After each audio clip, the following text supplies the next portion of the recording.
好明白咧，即係基督徒嘅軟弱係好正常嘅，都係會出現嘅。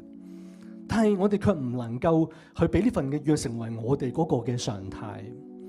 自由嘅榮耀先至係我哋作為基督徒咧真正可以擁有嘅嗰個嘅常態。更重要嘅係要體會呢份自由嘅榮耀，呢份天父上帝嘅力量。你睇一個方法，你只能夠係 all in 咁樣嘅去投喺上帝嘅裏邊，緊緊嘅去跟隨耶穌，100% 投入自己嘅生命喺上帝裏邊，將所有嘅雞蛋放喺籃子裏邊。好多基督徒即係嘗試去放50% 部分喺上帝嗰度，以為自己有50% 嘅力量最少係咪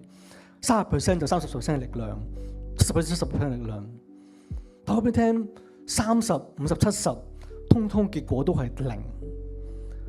好得意嘅，你只能夠100% 派喺上帝嗰度咧，先至能夠可以擁有真真正正嗰個天父上帝俾我哋嘅力量。